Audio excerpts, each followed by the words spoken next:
Bem, se eu consigo falar. Dar uma respirada primeiro, né? Ano passado, 2022, nós viemos para cá assim, determinados a falar sobre o Sermão da Montanha. Por que o Sermão do Monte? Eu acho que eu já expliquei a vocês, porque ali contém a maior parte da doutrina de Jesus. Isso, há vários anos, nós ouvimos de George Mitchan, e depois a gente examinando, a gente foi constatando realmente, conferindo a doutrina do Senhor. É por isso que as multidões estavam maravilhadas com a sua doutrina. E sem doutrina, não fazemos discípulos. Jesus falou que para fazer discípulo, você precisa ensinar a guardar todas as coisas que ele ensinou. Então, você tem que levar à prática os novos discípulos a tudo que ele ensinou. Alguém pode perguntar assim, mas Franco, por que eu tenho que ensinar o que Jesus ensinou para fazer discípulos? É muito simples a resposta. Por quê? Porque quando nós dizemos assim, ame a Deus e ame o teu próximo, a maioria de nós não sabe exatamente o que significa amar o próximo e amar a Deus. A maioria não sabe de verdade. Principalmente os novos. Quando o cara chega do mundo, ele tem um entendimento sobre amor. Então você diz assim, ame o teu próximo, vai ficar assim um vácuo. Como é amar o próximo? Mesmo que eu leia assim a regra de ouro, né? Aquilo que você quer que os homens façam, você faça você a ele, mesmo que eu leia isso, ainda assim eu posso cair em confusão. Por quê? Porque nossos costumes, nossos pecados, pode confundir a gente e a gente achar que a gente precisa fazer com os homens aquilo que a gente gostaria que as pessoas fizessem a nós e, de repente, o que a gente quer é que as pessoas façam um monte de coisa carnal para a gente. Né? Isso não é amor. Então, Jesus ele foi muito clarinho para definir como amar a Deus e como amar o próximo. E essa é a doutrina de Jesus. E que os apóstolos vão reproduzindo ao longo das cartas. Você vê claramente que a doutrina é. Aí ele vai começar a ensinar o relacionamento correto com Deus e o relacionamento correto com as pessoas. Então, quando ele ensina o relacionamento correto com Deus e com as pessoas, ele está ensinando nada mais, nada menos que amar. Então, num discipulado verdadeiro, a gente pode dizer assim, meu trabalho contigo é cooperar com a tua vida, é cooperar com o teu amor. Eu quero ensinar a você o que eu sei, o que eu já aprendi sobre amar a Deus e amar as pessoas. Amar a igreja e amar os que estão fora. Então, eu quero cooperar com a tua vida. E aí você tem que conhecer a doutrina de Jesus. Mas dei conta, falar com o Yuri, ainda há pouco, eu dei conta que esse ano nós começamos a conversar e não saímos daquilo que os irmãos mais velhos chamam de querigma apostólico. A gente não saiu do querigma, né? Porque a gente começou a falar do Senhor e como conhecê-lo. Então a gente começou a falar das verdades acerca do Senhor e eu vi que o caldo começou a engrossar, principalmente quando vocês começaram a testemunhar sobre o senhorio de Jesus na vida de vocês. E o senhorio é isso, o senhorio de Jesus é o centro da mensagem, é o centro do querigma. Né? Quando você recebe Jesus como Senhor da tua vida, de verdade, você rende a tua vontade, você começa a viver plenamente para Deus, o Espírito Santo ele vai assumir o controle. Amém? Ele vai assumir o controle da tua vida e o Espírito Santo vai começar, então, a te guiar na vontade do Pai. A boa vontade, a agradável vontade, a perfeita vontade de Deus. E vocês testemunharam isso de forma maravilhosa. Até quero, durante a semana, ainda te seguir ouvindo mais alguns irmãos, que até já tem a Fernanda na fila, não sei se outros estão aí na fila, mas a Fernanda tinha falado comigo.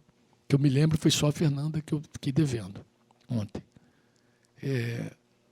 Mas eu gostaria de seguir registrando você, contando quando foi aquele giro na tua vida? Quando foi que Jesus realmente se manifestou na tua vida como Senhor? E o senhorio de Jesus está muito ligado ao querigma. Está muito ligado à proclamação, que é o começo da obra de fazer discípulos, que é o que a gente veio falar aqui, missão, a nossa missão. É uma missão como estilo de vida. Não é a missão de um dia, não é a missão de um mês no pôr da folha, é a missão como estilo de vida.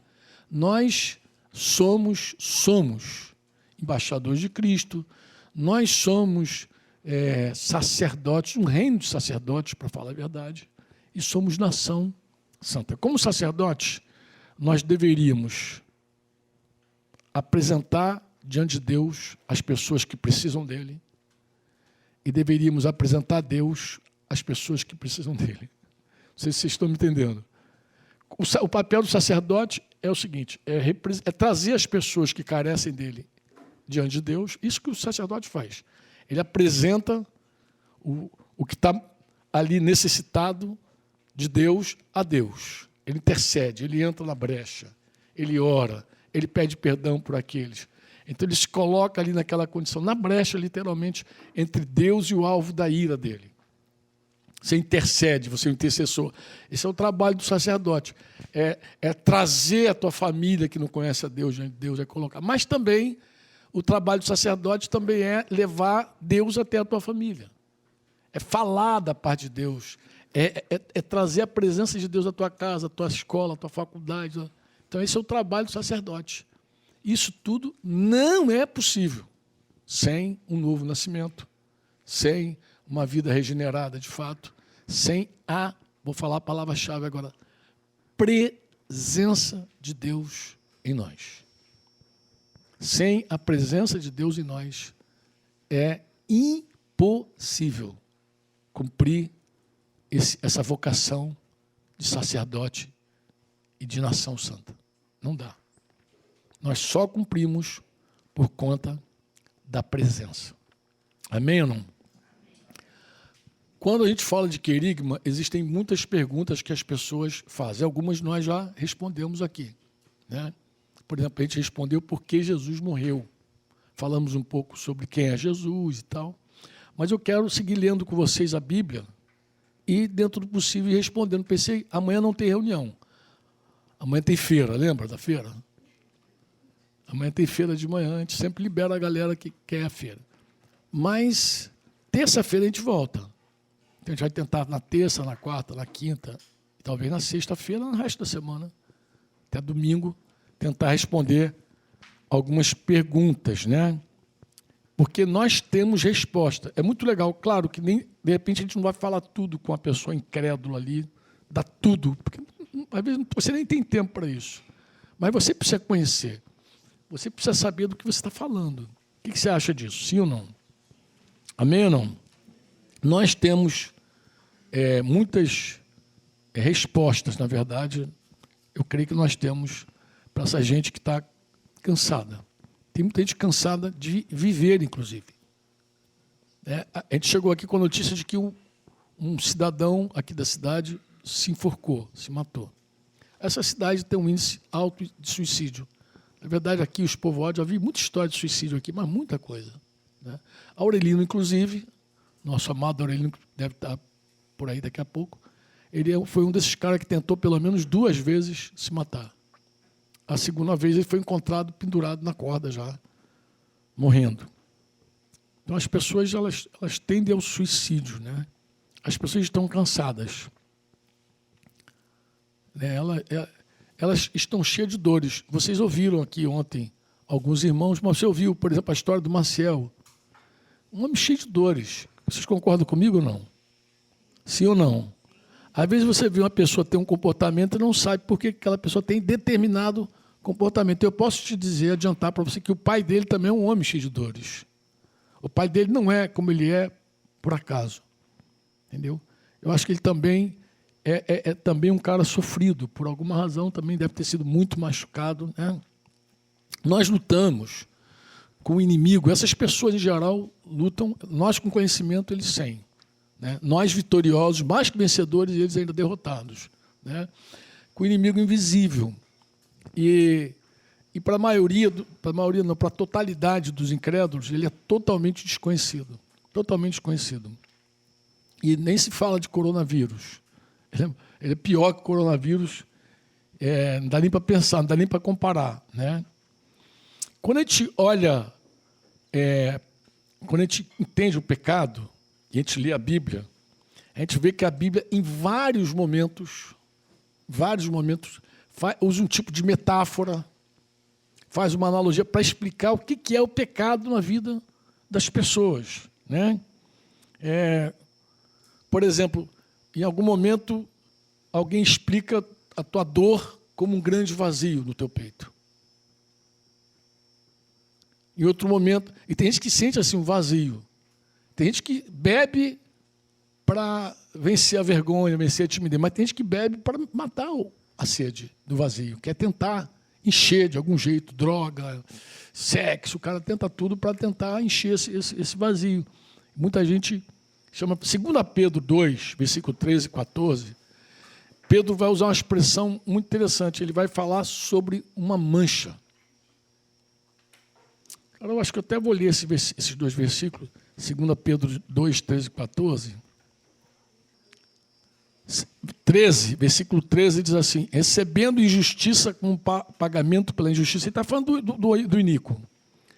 Que praticam, encontram prazer na satisfação dos seus desejos libertinos em pleno dia, como manchas e defeitos. Alguns se sentem exatamente assim, manchados. Manchados. Não é assim. Deixa eu explicar para você. Uma coisa é uma roupa suja, outra coisa é uma roupa manchada. A roupa suja você lava e ela segue manchada. O pecado ele tem essa força. Quando 1 João diz que o sangue purifica, se andarmos na luz, como ele está na luz, temos comunhão uns com os outros, lembra? E o sangue de Jesus, seu Filho, nos purifica de todo pecado. Ele está falando desse poder que o sangue de Jesus tem de tirar a mancha. E não apenas de tirar, de lavar. O sangue não só lava você, ele purifica você. Ele tira a mancha. Ele tira aquilo que te machucava, que você olhava assim, né? Que você vê, mesmo no pecado, mesmo nas trevas, tem hora que a pessoa tem um momento de lucidez assim, e ela vê que está manchada. Em algum momento ela considera o pecado assim como uma grande mancha na sua vida, né? Quando a gente lê, por exemplo, Isaías 1, diz que é doente do pés à cabeça, versículo 6, então diz que são feridas que não foram tratadas, lembra? Parece, então, que é uma doença incurável, é uma doença sem cura, e é sem cura. Por que eu estou falando isso? Porque nós temos a resposta, nós é que somos essa resposta nesse momento. Nós temos a resposta. A nossa missão é justamente levar para as pessoas a solução desse vazio, de como resolver o problema dessa mancha, né? De como tratar essa doença incurável, né? Isaías também vai usar uma expressão assim, Isaías 61, né? Por liberdade dos cativos. Parece que é uma algema que nunca sai. Assim que alguns se sentem algemados. Provérbios 5 fala das cordas do pecado, amarrados, né? E são termos usados para definir como a pessoa ela se sente com relação ao pecado. E como Deus vê a pessoa no seu pecado. Provérbios 5, então, não sei se você se recorda dele, Provérbios 5 chega a ser assustador. O versículo 22, pega lá para você ver. Acho que vale a pena pegar uns textos assim. Provérbios, capítulo 5. Eu gosto muito desse texto porque eu acho que ele dá base para responder uma questão de Paulo com relação à disciplina. Versículo 22, ele vai dizer assim: quanto ao ímpio, as suas iniquidades o prenderão. Tu vê que ele não tem como sair. E com as cordas do seu pecado será detido. Outra coisa interessante, versículo 23. Ele morrerá pela falta de disciplina e pelo excesso de sua loucura sai cambaleando por aí. Ou seja, uma outra forma de também definir a vida do pecado. Além de você estar amarrado, preso, você é incorrigível. É incorrigível. Eu podia usar uma outra expressão, quando a própria Bíblia fala que o homem que... O texto que eu me lembro agora, mas tem outros textos que vai falar a mesma coisa. Mas, por exemplo, quem busca se satisfazer no dinheiro, ele nunca vai se satisfazer no dinheiro, nos bens, coisa e tal. Mas Jesus disse que apenas a sede da justiça do reino será saciada. Então, eu posso dizer também que uma pessoa incrédula ela é insaciável. Não há nada que ela faça que vai saciá-la. Nada. Quem provou uma vida de pecado sabe exatamente o que eu estou dizendo. Não há nada que te sacia. Você é um ser insaciável. Recebi outro de um rapaz desviado do evangelho lá em casa, e a gente conversando, ele falou, tio, que me chama de tio, né? Tio, agora estão me chamando de vovô, cara, também tem essa. Já saí da categoria de tio para vovô. O tempo está passando. E aí ele falou assim, tio, eu descobri uma coisa. E sentado lá na minha varanda, a gente conversando, ele falou, eu descobri uma coisa. Eu falei, o que você descobriu, filho? Ele falou, eu descobri que eu sou um homem insaciável. Criado na igreja, se converteu muito novo, começou a provar das coisas de Deus muito cedo. Nunca teve no mundo. Nunca teve, Raí. Nunca foi ao mundo, nunca provou o mundo, nunca entrou no mundo. Aí foi agora, está se lambuzando no pecado. O que ele descobriu? Que ele é insaciável. Falei, filho, eu já sabia disso. Eu já sabia.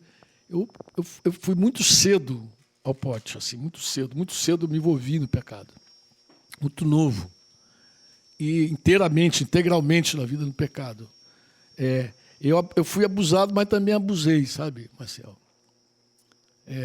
Porque as nossas feridas do pecado, muitas delas foram produzidas por outros, mas também produzimos pecado. Porque nós somos abusados, nós abusamos. As pessoas mentem para nós, mas nós mentimos também. Nós fazemos pacto com as trevas, falamos com demônios, fazemos aliança com Exu, Tranca-Rua, Pombagira, Zé Pilintra. A gente sai fazendo tudo. Também nós fazemos coisas, né? Também nós fazemos. Então, nós não somos só vítimas das feridas que os outros promovem. Nós também fizemos feridas em nós mesmos por conta das nossas ações pecaminosas, das nossas entregas, né? Ficamos amarrados, aqui ele está falando aqui, que é as cordas do seu pecado que te detém. Não é a corda do pecado do outro que te detém, é do seu. O que te prendeu foi a corda do seu próprio pecado. Quantos me entendem? E as pessoas, amados, aí tem... Eu estou citando aqui, mas você poderia pegar vários textos das Escrituras e ler assim e ver como Deus vê o homem em pecado. Como é que Deus enxerga essa pessoa que está no pecado. E pecado, desde o princípio, foi tratado com sangue. Vocês lembram?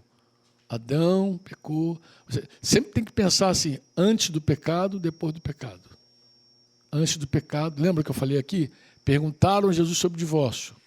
Ele falou do casamento. Ele não falou sobre o divórcio, falou do casamento. Por quê? Porque ele vai falar do padrão, do original, né? Do que é. Qual é a vontade de Deus? Depois é pecado produz. O resto é pecado que produz, né? O resto é pecado produz. Se você parar para pensar, a primeira família que pisou essa terra, que se desviou de Deus, também você já viu um homicídio na casa. Um homicídio. Um irmão matou outro irmão. Então, tudo consequência do pecado. E Deus tem uma forma de ver o pecado e lidar com o pecado. E a maneira de Deus, desde o princípio, foi com sangue. Como é que a gente sabe disso?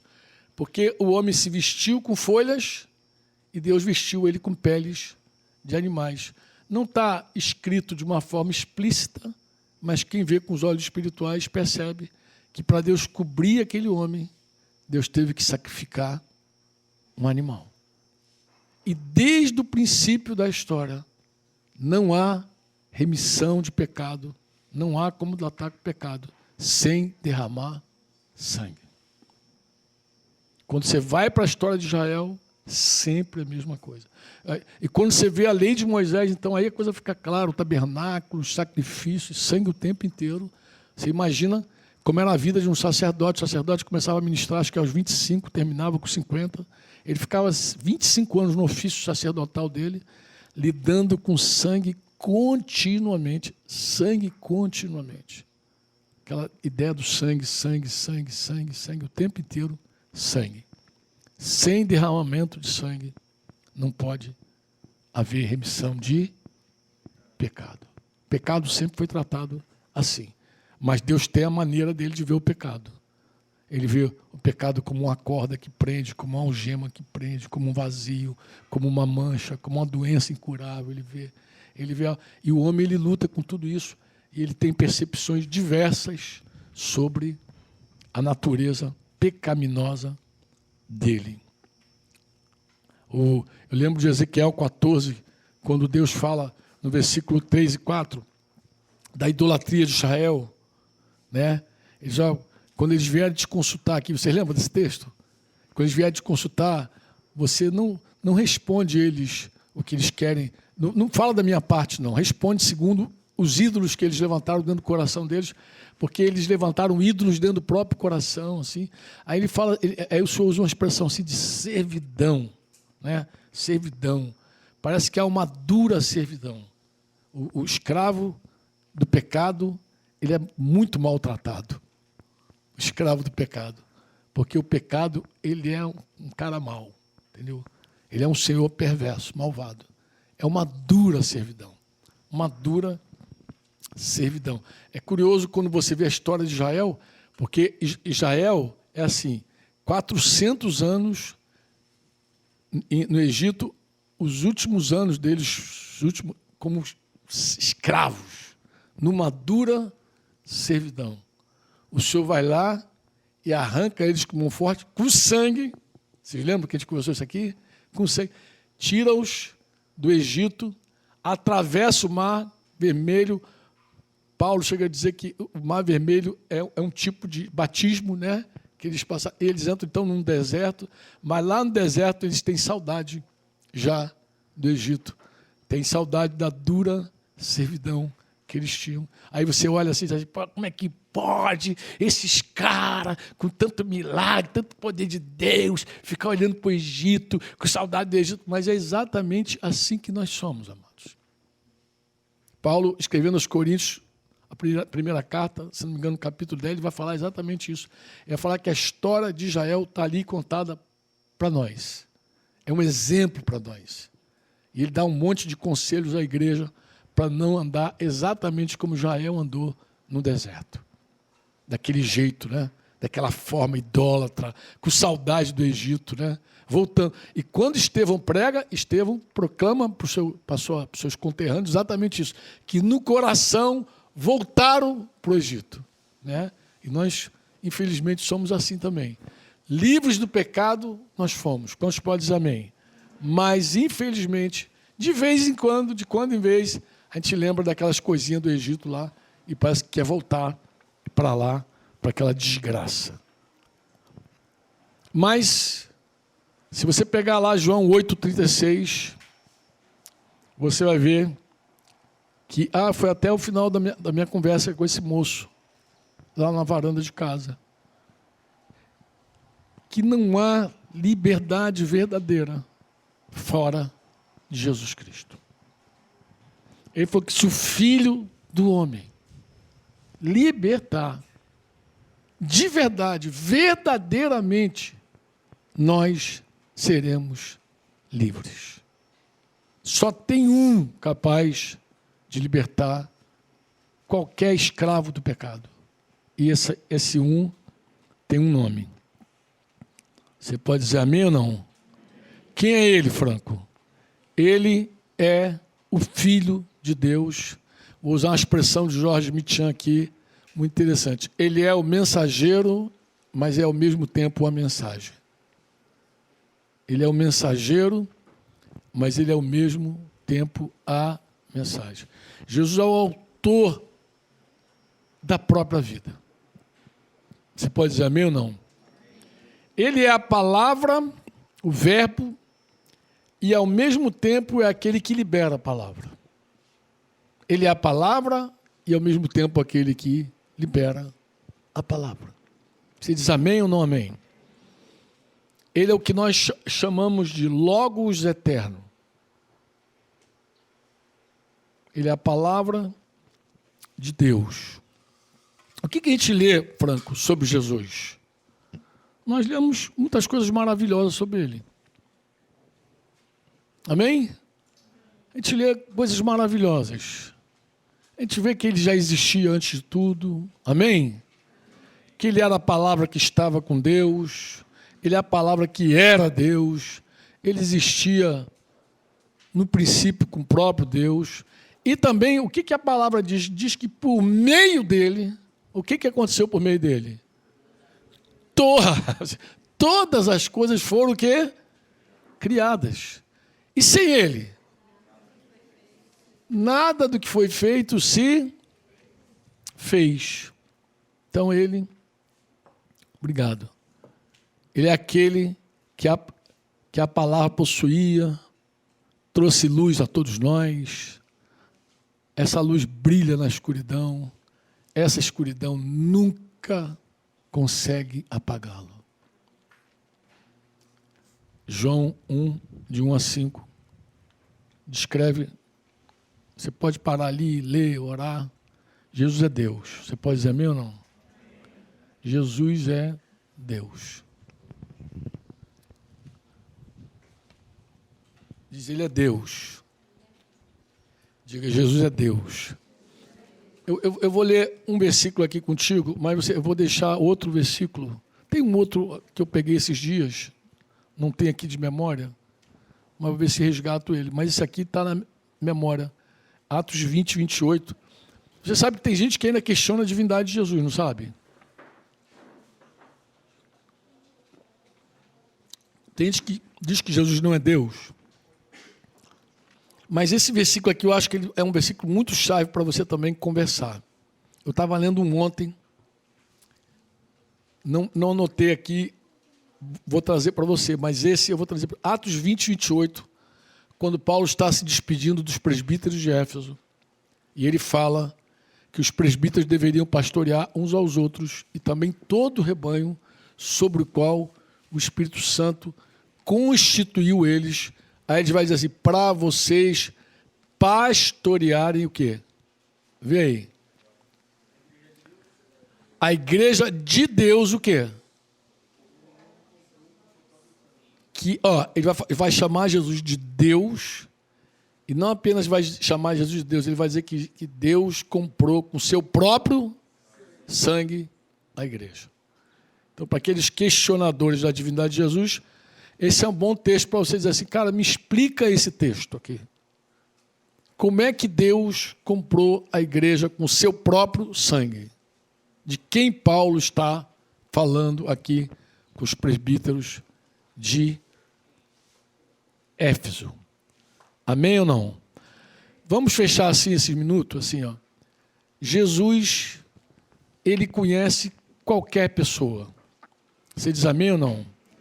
Ele conhece o ser humano como ninguém conhece. Ele sonda as profundezas de qualquer pessoa. Qualquer homem misterioso, mulher misteriosa, qualquer criança, velho, qualquer pessoa que você tem contato, que você tem conhecimento, Jesus conhece profundamente. Se você tem dúvida disso ou não. Tem dúvida ou não? Tem dúvida ou não? Mas outra coisa também, ele ama essa pessoa. Talvez a gente fale isso, mas a gente não concorde muito com isso lá no fundo do nosso coração, porque tem pessoas que para nós nem são dignas de ser amadas. Mas Jesus ama. Ele ama todas essas pessoas. As piores pessoas, Jesus ama. Jesus ama todas elas, Jesus morreu por todas elas. A gente vai conversar sobre isso também, tá? Porque a gente vive num tempo também que várias pessoas, vários crentes ensinam que Deus não amou todas as pessoas. Que Jesus não morreu por todas as pessoas. Eles ensinam e pregam sobre isso. Acho que seria um bom tempo também da gente passar o olho aqui, ver alguns textos e conversar sobre eles. Amém? Mas a nossa mensagem, a princípio, fala da palavra de Deus que se tornou um ser humano, um homem, de carne e osso. Ele habitou entre nós. Ele era cheio de graça e de verdade. E alguns judeus lá do primeiro século disseram que eles viram essa glória, viu a sua glória, a glória do Filho único do Pai. Amém? Para terminar esse tempo, eu quero dizer uma coisa para você. Pesquisa, vou dar uma tarefa para você. Lá, João 1, logo no iniciozinho do Evangelho de João, vou dar o endereço certo aqui para você. Pesquisa essa palavra do versículo 14. O verbo se fez carne e habitou. Eu queria que você pesquisasse a palavra habitou. Habitou entre nós. Cheio de graça e de verdade, vimos a sua glória, a glória como do unigênito do Pai. Eu queria que você pegasse do versículo 14 essa palavra habitou, futucasse aí, que eu sei que vocês estão tudo aí cheio de internet, cheio de coisa voando. Gente, vou para o intervalo antes que vocês comecem a murmurar aqui.